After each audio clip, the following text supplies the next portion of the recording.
The 65-year-old billionaire is frequently said to be Britain's richest man, and reputedly increased his personal wealth by £6 billion to £21 billion last year.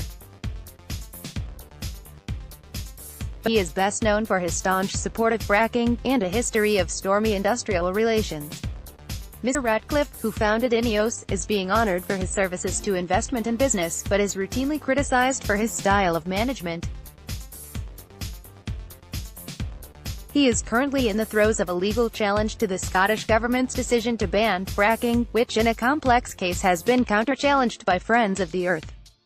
5 years ago it appeared he was threatening to quit Grangemouth, in a move said to put 1,400 jobs directly at risk, over a protracted row surrounding the suspension of a union shop steward.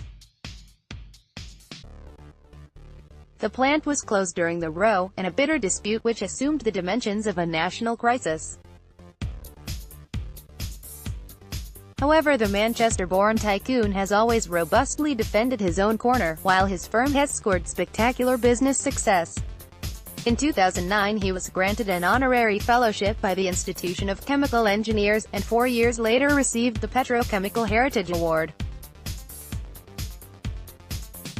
Aside from his frequently controversial industry role, he has an active lifestyle at variance with that of the typical super-wealthy business chief, having carried out expeditions to the North and South Poles, as well as a motorbike trek in South Africa.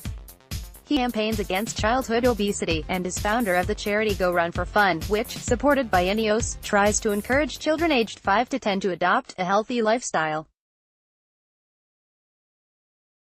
Last week he said primary schools, presumably down south, as education in Scotland is run by the Scottish Government, should be legally required to make children run a mile every day to keep fit. This week he was in daily newspaper headlines again after a bid to acquire Chelsea Football Club was reportedly turned down.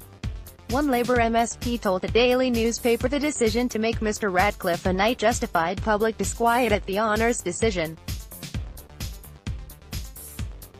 Commenting, "Ratcliffe is a man who has a desire to frack the entire central belt of Scotland with no regard to the environmental consequences. He is the man who single-handedly sought to hold the country to ransom with his outrageous behaviour at Grangemouth."